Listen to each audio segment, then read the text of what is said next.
love these kind of opens we have. Let's read between the lines with Dave Reed there. I'd love to see a rink that has that picture of you at center ice like that. That'd be fun. Like a little table hockey rink? Yeah. Maybe we can work on something like that. We should work on that. Yeah. I'll have to talk to the New York Table Hockey League, see if they can whip something up like that. You have connections in that world. We're working on it, yeah. Okay, well, let's get to some surprises that you feel are like the big surprises for you in a season where there have been many.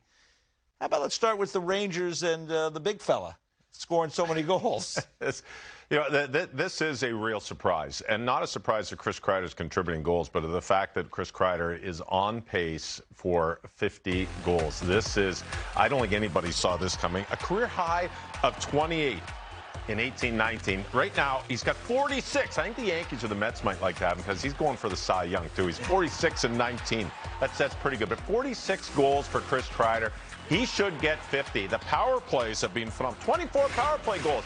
And the best thing about it, and this isn't really a surprise to anybody, but his goals come from within about 2 feet of the blue paint at most, because he has such a presence in front of the net, especially on the power play. Game-winning goals has been incredible. How about the shorthanded goals this season?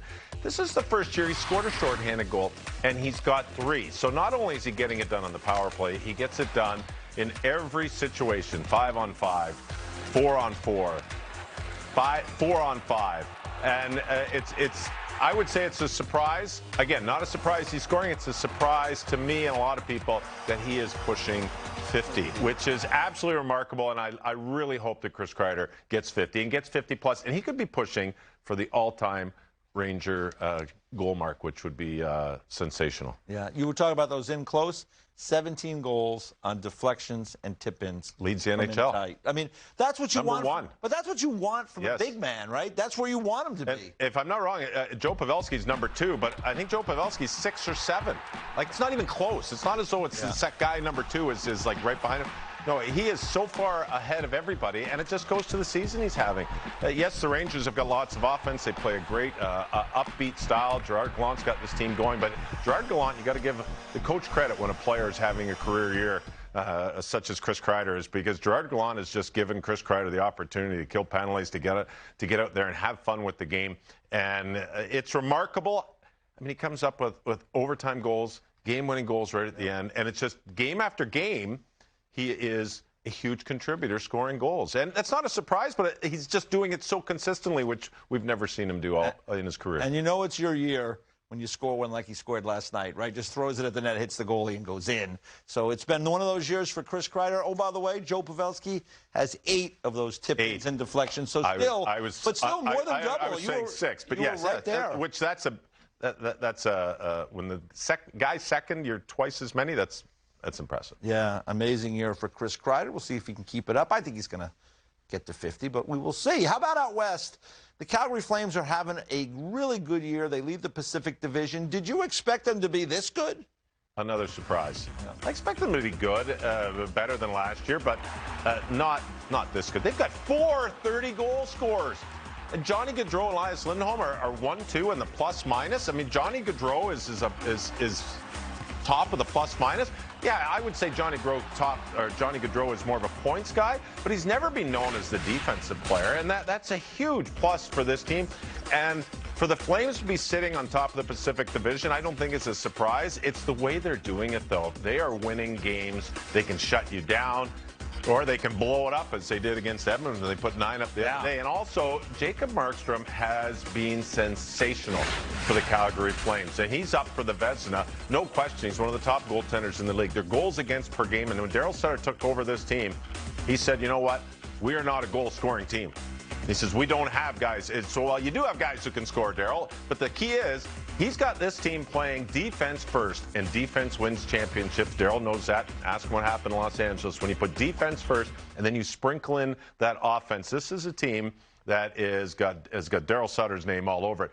But the players are playing to a different level that I've never seen guys play at. Lindholm is having a sensation here. Tkachuk is once again pumping on. How about Mangiapane again? 30-plus goals for Andrew Mangiapane. That's absolutely tremendous. And Johnny Gaudreau has been just a treat to watch. The way he just can dominate and set up plays and make things happen. So this is It's been a surprise that they've been consistently good.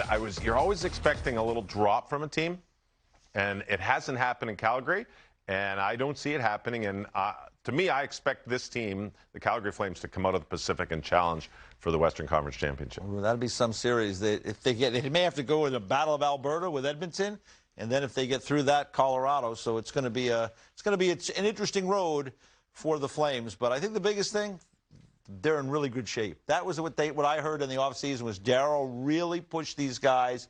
We want to play a certain way. You got to be fit. You got to be more fit than you've ever been. And it seemed like they've picked it up. Yeah, your tongue's drag when you're back checking. And when you've got to do the dirty work down low, sometimes you get stuck in your own zone. Sometimes it happens. You play against good teams, and that's the toughest part. The power play always seems, you always hear say, oh, this line's exhausted in their own zone. Well, the line's been playing against another line on the other team. How come the other team's not exhausted? Well, they're on the offense. When you have the puck, it's a lot more fun. Defense is hard work, and that's what Darryl Sutter understands. And to play that defensive style and to play in games where there's going to be a lot more hard work, you have to be in excellent condition. And if your conditioning starts at the start of the season, you put the work in the offseason, and you continue that through the season, then you're going to be successful. Darryl understands that, and the winning teams in the National Hockey League understand that. You hear guys go to from a team on the bottom to a team on the top. It's like, wow, these guys really skate. The practices are high tempo. Well, that's why they're winning. The players have another gear and another level of conditioning, and Darryl Sutter's really instilled that in his players. And I'm just surprised at how consistent this team has been. Not necessarily surprised that Darryl Sutter's successful, but this has been a great turnaround in Calgary. No question about that. Here's the one that I think this may be the biggest surprise of the whole year, is that scoring is up at its highest rate since the mid-90s, 95, 96. I don't know if we saw that coming.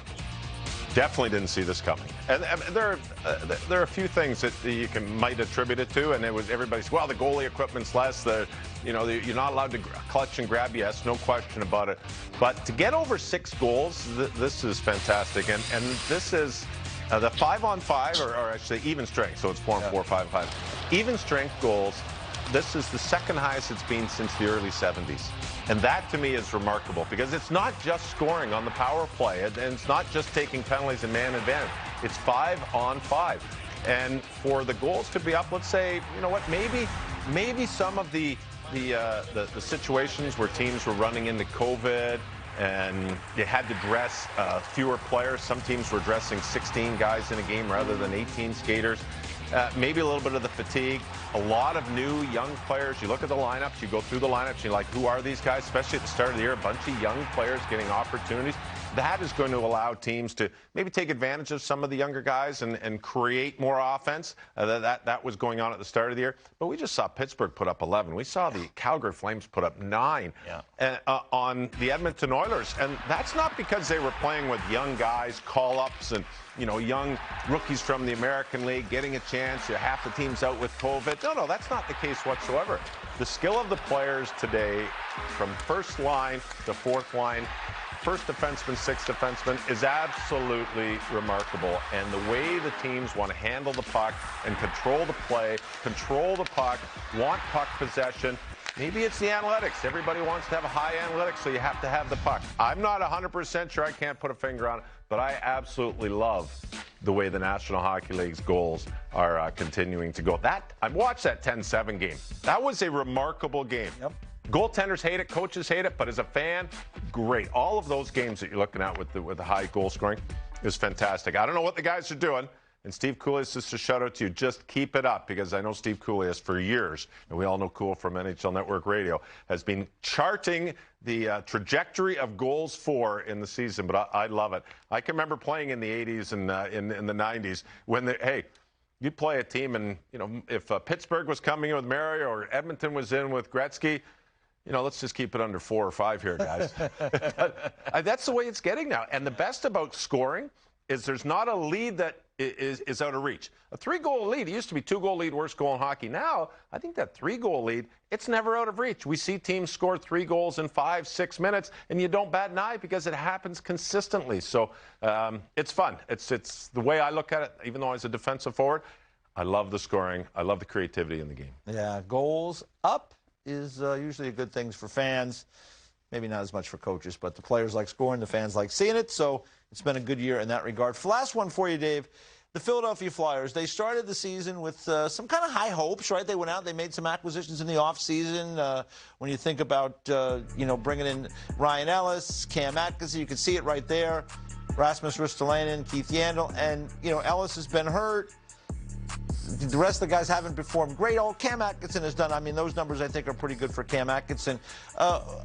Is it a surprise to you that it's gone so poorly this year in Philly? Oh, yes. I really thought the Flyers were going to be pushing for playoffs with the changes they made.